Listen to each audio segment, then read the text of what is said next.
안녕하세요. 제가 오늘 소개해드릴 책은 당신의 착함을 이용하는 사람들에게 먹이는 한방, 착하게 그러나 단호하게 라는 책입니다. 무엔거 지음, 최인의 옮김, 샘앤파커스 출판사입니다. 당신의 선량함에는 가시가 필요하다. 타인을 과도하게 허용하는 것은 자신에 대한 학대다. 온화하고 선량한 것도 좋지만 필요하다면 자신을 위해 싸울 수 있는 무기인 까칠함도 갖춰야 한다. 기억하자. 강해야 할 때는 강하게, 부드러워야 할 때는 부드럽게 변할 줄 아는 사람만이 인간 관계에서 자신을 지킬 수 있다. 어려서부터 착하다, 순하다는 칭찬을 들어봤을 것이다. 그러나 사회생활을 하고 인간관계를 겪으면서 뼈저리게 느꼈을지도 모른다. 본성이 착한 사람보다는 성질 부릴 줄 아는 사람이 훨씬 잘 산다고 말이다. 소위 착한 성격이라는 굴레에 묶여 당신은 원칙을 잃고 말았다.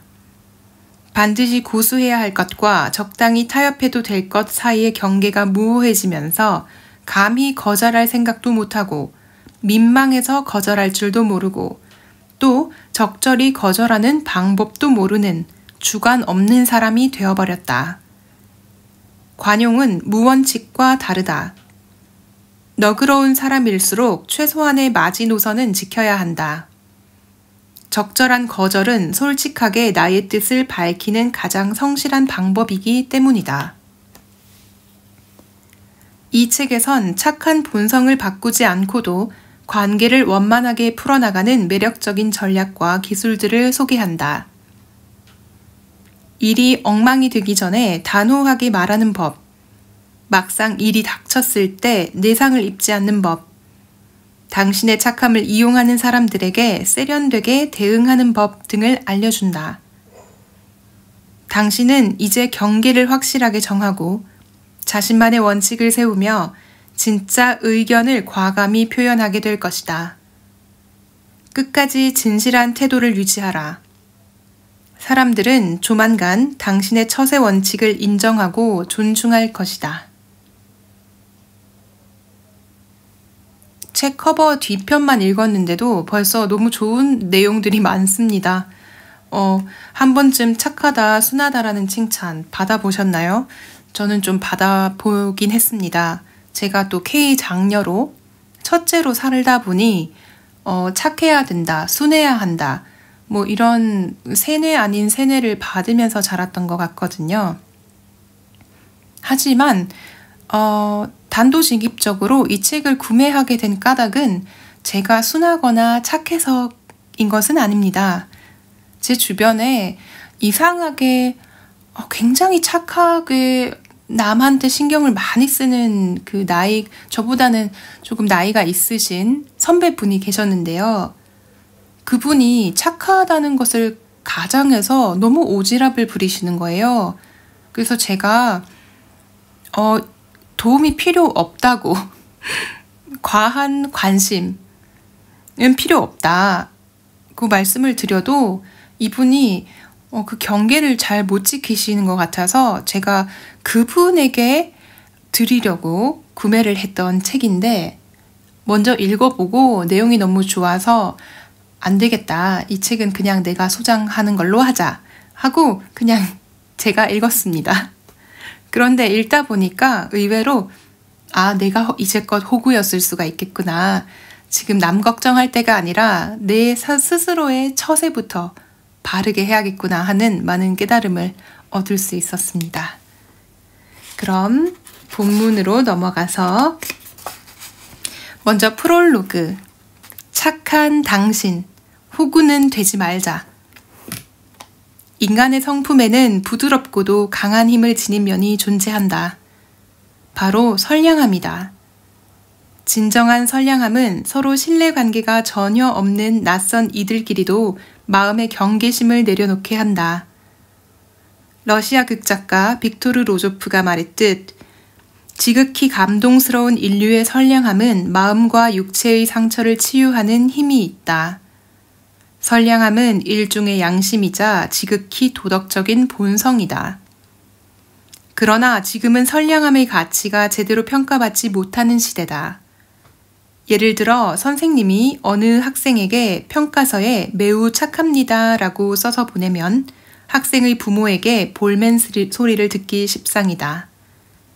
요즘 같은 세상에 착한 게 무슨 소용이 있어 바보 같은 사람이나 착하다는 소리를 듣는 거라고.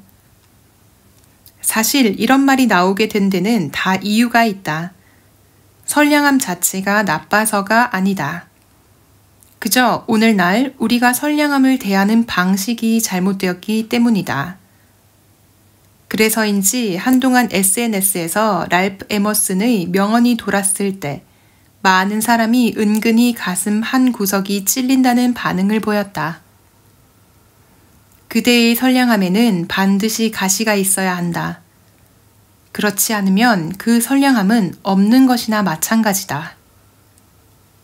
내 친구의 이야기다. 증권회사에서 일하는 그녀는 사람을 대하는 면에서 놀라울 정도로 적절하게 처신하는 능력이 있다. 예를 들어 동료가 도와달라고 하면 그녀는 먼저 구체적인 상황을 파악한 후 이렇게 말한다. 나도 정말 도와주고 싶어. 하지만 지금은 이 일을 해주면 오히려 내게 해가 될 것 같아. 이쪽 일은 직접 해봐야 배울 수 있는 부분이 많거든. 그러니까 스스로 한번 해봐. 난 네가 할 수 있을 거라고 믿어. 이때 그녀의 말투와 태도는 시종일관 진지하고 진실하다. 그러면 동료는 도와주지 않았다는 이유로 그녀를 원망하지 않고 나중에는 오히려 진심 어린 충고에 고마워하기까지 한다. 누군가 돈을 빌려달라고 할 때도 마찬가지다. 상대의 의도를 정확하게 이해하기 전이라면 그녀는 부드럽고 여유롭게 이렇게 말한다. 이렇게 하자. 먼저 집에 가서 가족이랑 상의를 해볼게. 됐지? 그리고 상황을 구체적으로 파악한 결과 상대가 단순히 투자하려고 돈을 요구하는 것이라면 대개는 거절한다. 미안해. 난 네가 하겠다는 투자가 뭔지 정말 이해하지 못하겠어. 내가 당장 해줄 수 있는 돈으로는 아마 큰 도움도 안 될 거야. 게다가 너도 우리 집 사정 잘 알잖아. 부모님도 모시고 있고 애도 있어. 그래서 여윳돈을 항상 남겨두어야 하는 터라 빌려줄 수가 없어. 너도 이해해 줄 거라고 믿어. 이쯤 하면 상대도 더는 성가시게 굴지 않고 순순히 물러선다. 게다가 자기 체면이 깎였다고 느끼지 않기에 그녀를 원망하는 경우도 적다. 물론 그녀도 상대가 정말 급한 일로 돈이 필요한 경우라면 확실히 선뜻 빌려준다. 하지만 사전에 상환 기한과 방식을 의논하고 확실히 정한다. 그렇게 하는 것이 자기 자신은 물론 상대도 책임지는 행동이라고 믿기 때문이다. 동료나 동기, 친구들도 처음에는 그녀가 지나치게 냉정하고 이성적이라고 생각했다. 심지어 대하기 어렵고 까다로우며 인간미가 없다고 말하는 지인도 있었다. 그러나 곁에서 그녀를 주의 깊게 지켜본 결과 나는 그녀의 방식이 매우 옳다는 결론을 내렸다. 최근 몇 년 동안 그녀는 몇몇 사람의 요구를 거절했지만 여전히 그들과 좋은 인간관계를 유지하고 있었다. 또한 주변인 모두 그녀를 아주 상식적이고 믿을 만한 사람이라고 생각했다. 그녀는 오히려 인간관계를 유연하게 조율하면서 훨씬 원만한 삶을 살고 있다. 당신은 아마도 착한 사람일 것이다. 그런 사람일수록 선량함의 양면성을 깨닫고 어떤 것이 진짜 선량함인지 아는 지혜를 가져야 한다. 미리 대비해두지 않으면 막상 일이 닥쳤을 때 심각한 내상을 입을 수 있다. 예를 들어 듣기 싫은 소리를 하기 힘들다는 이유로 무리하면서까지 남을 도와주는 경우다. 처음부터 너무 후하게 베풀면 나중에는 당연한 듯 이것저것 요구해대는 사람이 있다. 마침내 힘에 부쳐 거절하면 외려 욕먹을 뿐만 아니라 상대와의 관계까지 어그러지게 된다. 게다가 그들은 당신이 헌신하고 베푸는 이유가 착해서가 아니라 호구여서라고 생각한다. 이 얼마나 억울한가. 세상에는 이런 질 낮은 선량함이 얼마나 많은지 모른다. 다른 사람이 무엇을 필요로 하는지 전혀 배려하지 않은 선한 행동인 경우다. 또 멍청한 선량함도 있다. 마음씨 좋은 옆집 아주머니가 아픈 이웃을 위한답시고 검증되지 않은 각종 민간요법을 추천하는 것도 자비심이 넘치는 사람이 바다거북을 공원 연못에 방생하는 것도 상식 없는 선량함의 결과다. 그런가 하면 자기 자신의 도덕적 잣대를 타인에게 강요하는 선량함도 존재한다. 남의 속사정을 알지도 못하면서 너는 그렇게 돈이 많은데 왜 기부는 안 하냐고 설교를 늘어놓는 사람이 여기에 속한다.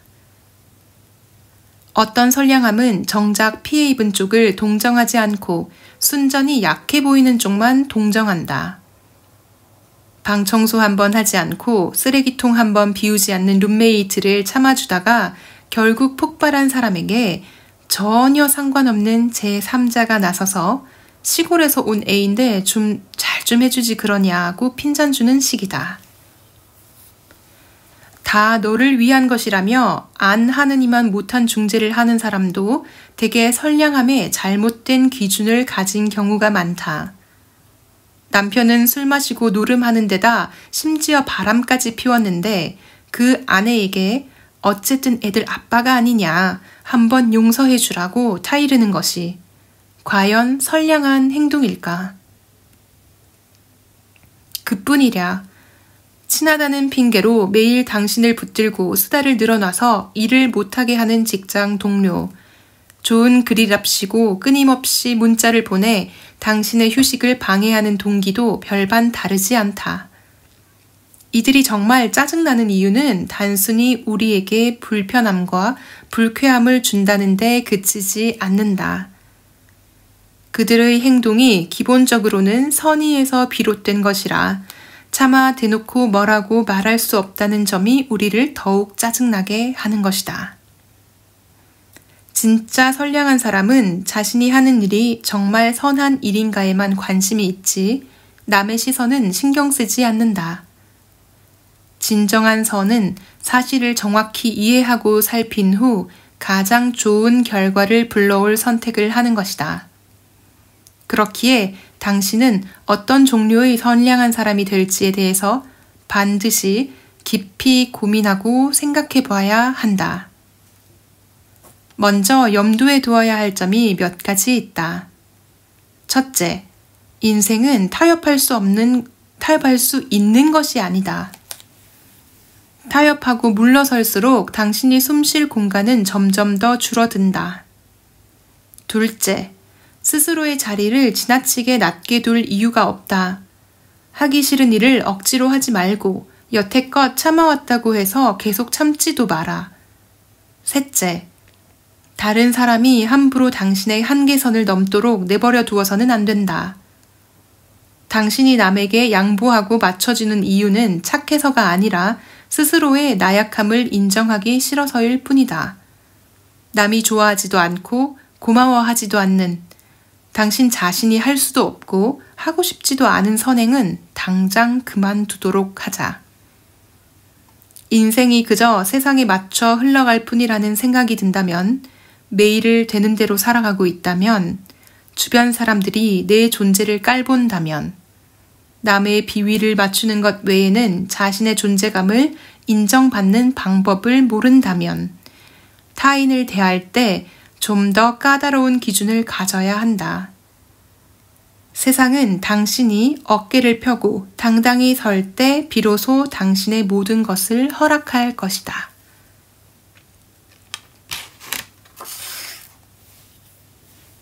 좋은 말이 벌써 정말 많이 나왔죠. 타인을 대할 때 까다로운 기준을 가져야 한다. 이 말은 타인을 대할 때 누군가를 비하하거나 차별을 두라는 것이 아니라 자신만의 기준, 확고한 기준을 가지고 어떤 일정한 기준을 가지고 남들을 대할 때 일관성 있게 대해야 한다라는 뜻일 것입니다. 그렇게 일관성 있게 대하다 보면 가장 또 중요한 것은 내가 나를 대하는 방식과 내가 남을 대하는 방식에 있어서도 일관성을 유지하는 것이라고 저는 생각하는데요. 가끔씩 남한테는 잘하면서 나 자신에게는 너무 못하는 사람이 있고 또 자기 자신에게는 너무 후하고 관용을 베풀면서 남은 용서하기 힘들어하고 남에게는 깐깐한 기준을 세우는 분들도 계시죠. 이런 일관성이 없는 태도가 자기 자신을 호구로 또 아주 무례한 사람으로 만들 수 있다고 생각합니다. 자, 그러면 오늘은 챕터가 총 5개가 있는데요. 챕터 1, 제발 날 좀 내버려둬. 챕터 2, 고생 끝에 병이 온다. 챕터 3, 지나친 헌신은 헌신작의 지름길. 챕터 4, 신경 끄고 살고 싶다. 챕터 5, 지금 누구를 위해 살고 있나 중에 몇 가지를 발췌해서 읽어드리도록 하겠습니다. 챕터 1 중에 왜 늘 나만 이해해야 돼? 라는 것으로 한번 시작해 볼게요. 34쪽으로 넘어가 보겠습니다. 왜 늘 나만 이해해야 돼? 에세이나 자기계발서를 보면 대개 이런 식으로 우리를 타이른다. 타인의 불친절함으로 상처 입거나 원망이 생길 때는 먼저 내 생각을 바꿔서 남을 이해하는 법을 배우라고. 착하게 살면 복을 받고 선한 이는 반드시 선한 보답을 얻기 마련이니 당신 스스로가 먼저 더 좋은 사람이 되라고. 그러면 세상도 훨씬 좋아질 것이라고. 솔직히 따져 묻고 싶다. 왜 늘 나에게만 남을 이해하라고 요구하는가? 아직 내 마음의 상처가 아물지 않았는데 어떻게 진심으로 다른 사람의 입장을 배려할 수 있겠는가? 나도 아직 일어서지 못했는데 무슨 수로 남을 부축해 일으킬 생각을 하라는 것인가?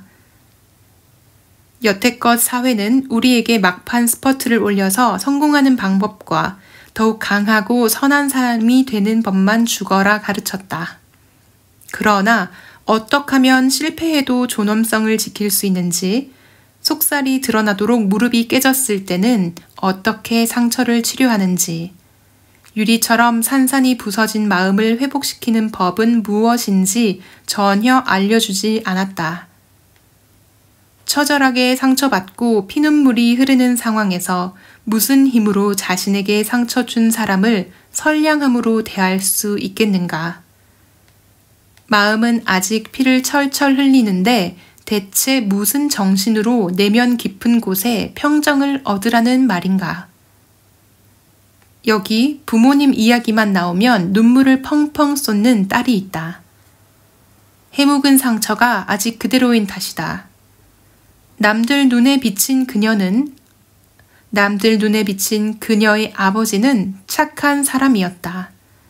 유기견을 걷어 기르면서 한겨울에 개가 추울까 걱정되어 자다가도 몇 번씩 일어나 개의 잠자리를 살피는 사람이었다. 개가 차에 치여 다쳤다는 소식을 들었을 때는 하던 일을 멈추고 집으로 달려와 직접 동물병원에 데려갔고 수술을 받아야 한다는 말을 들었을 때는 눈물을 흘렸다. 하지만 그녀의 아버지는 개에게 보인 따스함의 절반도 가족에게 베풀지 않았다. 개를 다치게 뒀다는 이유로 아내를 세게 밀쳐 넘어뜨렸고 그 바람에 아내가 침대 모서리에 허리를 부딪혀 병원 신세를 지게 됐다. 그런데도 아버지는 단 한 번도 입원실을 들여다보지 않았다. 그런가 하면 그녀의 어머니는 무척 예민해서 아주 사소한 일로도 소리 지르며 그녀를 쥐잡듯 잡았다. 이런 어머니 탓에 그녀는 고요한 환경에 비정상적일 정도로 집착했다. 심할 때는 다른 사람이 옆에서 소곤거리는 소리조차 잘 견디지 못했다. 한동안 직장에서 전화벨 소리 때문에 시달리기도 했는데 전화가 많이 걸려오는 날이면 하루 종일 벌벌 떠는 지경이었다. 이런 그녀이니만큼 어린 시절에 대한 기억이 좋을 리 없었다. 그래서 어렸을 때를 그리워하는 남들과 달리 그녀는 어른이 되었음에 안도하고 또 안도했다. 그녀에게는 이 세상 어디라도 사랑과 애정이 존재하지 않았던 어린 시절보다는 안락하고 따스했기 때문이다. 나는 그녀가 그 고통을 어떻게 견뎌냈는지 잘 알지 못한다. 다만 어렸을 때 애정 결핍에 시달렸던 사람일수록 착해지기 쉽고 또 남에게 속기 쉽다는 말은 있다. 누군가 자신에게 조금만 잘해줘도 금방 감동해서 믿고 따르기 때문이다. 나는 내가 타인을 어떻게 대하느냐에 따라 타인이 나를 대하는 태도가 정해진다고 믿는다. 마찬가지로 나의 안위를 전혀 배려하지 않는 상대라면 나 역시 굳이 상대의 안위를 배려할 필요가 없다. 그녀도 그러려고 노력했지만 가족이라는 이유로 그러지 못했다. 가족이 어떻게 대하든 그녀는 끝까지 그들을 무시하지 못했다. 그래서 한동안은 가족의 기대에 맞춰 좋은 집안에 시집갈 기회를 찾아 헤맸다. 하지만 결국 그녀가 사랑에 빠진 사람은 가난뱅이였다. 남자는 가난했지만 그녀가 마음으로 간절히 바라던 모든 것을 채워줬다. 그는 그녀에게 보호받고 사랑받는다는 느낌을 주었으며 그녀를 인정하고 존중해줬다. 심지어 그를 만난 후에 그녀는 자신에게도 말할 권리가 있다는 사실을 새삼 깨달았다. 그녀로서는 놀랍고 감격스럽고 무엇보다도 만족스러운 변화였다. 그래서 이후에 극도로 힘든 시기가 왔을 때도 그녀는 끝까지 그와 헤어지지 않았다. 상대가 어렵고 힘든 때에 끝까지 그 곁을 지키는 것만큼 선량해 보이는 행동이 어디 있을까? 그러나 진상을 낱낱이 파헤쳐보면 전혀 다른 이야기가 나타난다. 사실 그녀의 남자친구는 쓰레기였다. 또 그녀가 남자친구를 떠나지 않은 이유는 그를 정말 사랑해서가 아니다. 단지 그와 함께 있으면 자신이 존엄성을 지닌 존재로 느껴졌기 때문이다. 더는 누군가에게 욕을 듣거나 모욕당하거나 도덕적 잣대로 평가받지 않아도 된다는 느낌을 받았기 때문이다. 결국 한 번도 좋은 대우를 받아본 적이 없는 그녀는 이런 종류의 선량함을 선택하는 것이 가장 지혜롭고 당연한 일이었던 것이다. 엄격히 말하면 그녀에게는 진정한 사람과 선함을 베풀 능력이 없었다. 그렇다고 그녀를 탓할 수는 없는 일이다. 애초에 멀쩡한 다리를 뭉텅 잘라놓고 왜 제대로 걷지 못하냐고 비난해서야 되겠는가. 어쩌면 겉모습이 빛나는 당신도 속은 그녀와 같을지 모른다. 중국의 여류 소설가 장 샤오센은 혈육 간의 정도 얼마든지 불평등할 수 있다고 했다. 만약 운 좋게 당신을 매우 사랑해주는 부모를 만났다면 당신이 아무리 함부로 대해도 부모는 끝까지 포기하지 않고 사랑으로 지켜줄 것이다. 그러나 반대로 아이가 부모의 사랑을 간절히 바랄 때 부모가 차갑게 밀쳐냈다고 해보자. 수년이 흐른 뒤에 부모가 아이에게 다시 사랑을 주려고 한들 뜻대로 되기 어렵다. 아이가 이미 포기해버렸기 때문이다. 이렇듯 아무리 부모 자식 간이라 해도 상대가 가장 필요로 하는 때에 사랑을 해주지 않고 나중에서야 관계를 회복하려는 것은 아무 의미가 없다. 나는 여전히 선량함이 하나의 능력이라고 믿는다. 비록 조금은 과장된 측면이 있다고 해도 말이다. 선량함은 마음에서 나오며 하나의 선택이다.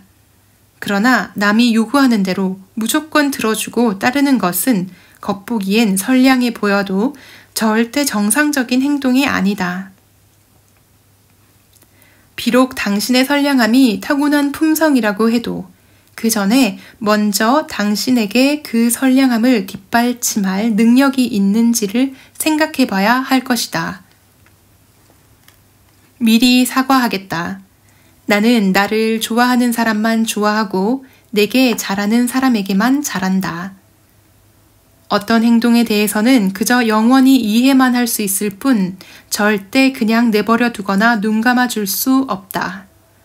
특히 자신이 옳다고 생각하는 방식을 고집하며 잘해준다고 하지만 사실은 강압과 난폭으로 나를 대하는 사람들에게는 더더욱 그렇다. 진정한 선량함은 상대를 불편하게 하지 않으면서 상대가 도움을 필요로 할 때 전력을 다해 돕는 것이다. 그 어떤 사람도 자신의 호의나 자신이 옳다고 생각하는 도덕적 틀을 남에게 강요할 권리는 없다. 나 역시 나 자신이나 남에게 이런 착한 죄를 짓지 않기 위해 늘 노력한다. 살다 보면 좋은 일이 생길 수도 있고 나쁜 일이 생길 수도 있다. 또 착한 사람을 만나거나 못된 사람을 만날 수도 있다. 인생에는 이런 만남이 빈번하다. 어쩌면 그때 당신에게는 그것을 감당할 힘이 없을 수도 있고 혹은 당신을 대신해 감당해줄 이가 없을 수도 있다. 그런 경우라면 부디 기억하길 바란다. 어쨌든 이런 일은 피할 수 없고 자기만의 관점과 생각을 고집하며 상처 주는 사람과의 실랑이 해봤자 아무 소용이 없으니 끝까지 녹다운 되지 않도록 노력하는 길이 최선이다. 그리고 굳세게 견뎌낸 다음에도 굳이 자신에게 상처 준 사람을 용서할 필요는 없다. 어느 날 마침내 모든 상처를 이겨내고 나 자신이 진정으로 강해졌다면 그것으로 족하다. 굳이 아무개가 이토록 깊은 상처를 준 덕에 오늘의 내가 될 수 있었다고 생각하지 않아도 된다. 당신이 오늘날 이토록 훌륭한 사람이 된 까닭은 온전히 당신 자신이 강해서이지 과거에 누군가 당신을 때려 눕혔기 때문은 아니다. 때로는 당신에게 상처 주고 해를 입힌 사람이 자기 잘못은 까맣게 모른 채 왜 이리 나약하냐고, 왜 더 분발하지 않느냐며 오히려 당신을 탓하기도 한다. 혹시 운 나쁘게 이런 사람을 만났다면 홀로 모든 고통과 고난을 견뎌내는 수밖에 없다. 그렇다고 비관에 빠지지는 마라. 덕분에 이 세상을 살아가는 지혜를 한 겹 더 쌓게 되지 않았는가. 힘이 없을 때는 나를 진심으로 선하게 대하는 사람에게만 착하면 된다. 반대로 내게 힘이 있을 때는 이 세상에 나를 선하게 대하지 않을 리가 없고 또 내가 선하게 대하지 못할 사람이 없다. 당신도 이 사실을 곧 체험하게 될 것이다. 우리가 겪는 수많은 갈등은 애초에 싫은 소리를 하지 않았기 때문에 생긴다. 진짜 내 생각을 밝히기가 두려워 무조건 남에게 맞추기만 한다면 타인의 인정과 칭찬에 지나치게 의존하고 있다는 뜻이다.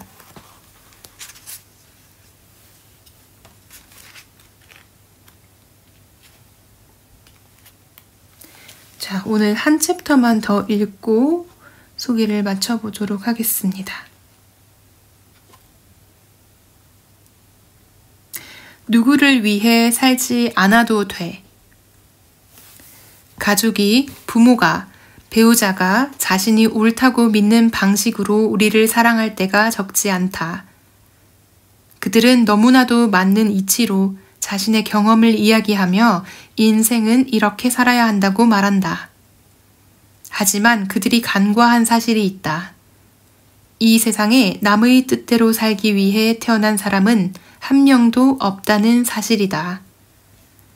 자기 기준대로 사랑을 베푸는 사람들은 상대와 갈등이나 다툼, 고통이 생기면 매우 억울해한다. 그리고 다 그 애가 잘 되라고 그랬다든지 그가 고생할까봐 상처받는 일이 생길까봐 두려워서 그랬다고 하소연한다. 그들이 느끼는 두려움은 자기 위주의 감정에 불과하다. 자신이 믿는 방식대로 사는 게 최선의 선택이라고 착각하기에 상대가 그 길을 따르지 않으면 두려움에 빠지는 것이다. 실상을 들여다보면 그저 자기 마음 편하자고 그러는 경우가 대부분이다. 정말 사랑한다면 상대의 선택을 존중해주고 스스로 원하는 방식에 따라 살게 해주어야 한다. 설령 고생길을 선택한데도 그 역시 상대의 권리임을 인정해주는 것이 진짜 사랑이다. 사랑이라는 이름으로 가장 쉽게 행하는 폭력은 상대에게서 선택할 권리를 빼앗는 것이다. 만약 사랑이 한편의 일반적인 행동으로만 이루어진다면 그런 사랑은 차라리 없는 편이 낫다.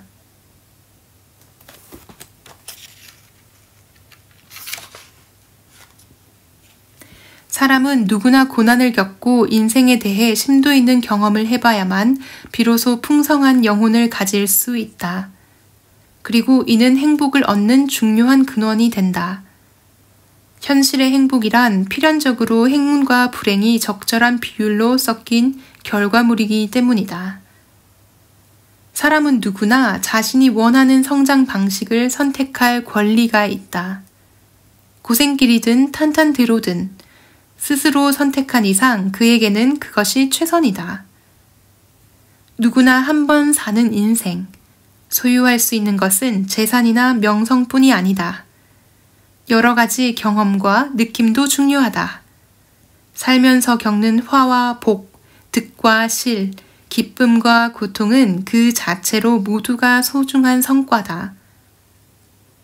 운명이 아무리 잔인하게 우리를 시험한다 해도 마음의 소득만 있다면 이미 보상을 받은 셈이다. 러시아 소설가 도스토옙스키는 도박장에서 비참하게 털린 후 도박 심리를 묘사한 소설을 쓰고 그만의 휘황찬란한 방식으로 승리하지 않았던가. 자신의 사랑이 타인의 상처가 되지 않게 하라. 정말 사랑한다면 스스로 겪고 느끼고 고생하고 눈물 흘리도록 두어라. 왜냐하면 그것이야말로 그들의 인생에서 가장 중요한 권리 중 하나이기 때문이다. 네, 오늘은 여기까지 소개를 해보도록 하겠습니다. 책을 읽는 중간중간 막 울컥울컥 하는 부분들이 참 많았는데요. 들으시는 분들은 어떻게 들으셨는지 모르겠습니다. 그래도 약간 기계처럼 제 장점이기도 한데요. 남한테 휘둘리지 않는 성격이거든요, 제가. 그래서 좀 이렇게 기계처럼 감정 동요 없이 한번 읽어보긴 했었는데 참 와닿는 내용이 많습니다. 저희 한국 분들은 이게 큰 장점이고 또 단점이 되기도 하는데요. 부모님들이 참 남 눈치 많이 살피도록 그렇게 키우시잖아요. 결국에는 본인들은 아이들에게 좋은 것을 가르친다고 선량함을 가정하셨지만 그것이 때때로는 독이 되는 경우도 참 많습니다.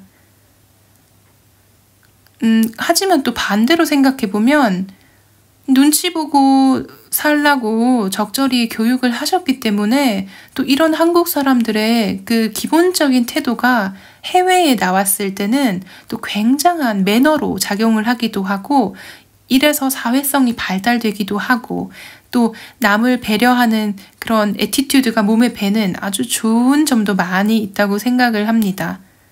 제가 해외에서 직장 생활을 해보니까 확실히 이 한국 사람들의 유교적 교육이 베이스로 갖춰진 이 태도가 그리울 때가 가끔 있거든요. 물론 한국에서 이제 눈치를 많이 살피시면서 일을 하셔야 하는 분들께는 좀 죄송스러운 말씀이 될 것 같긴 하지만 네, 제 기준에서는 그렇습니다.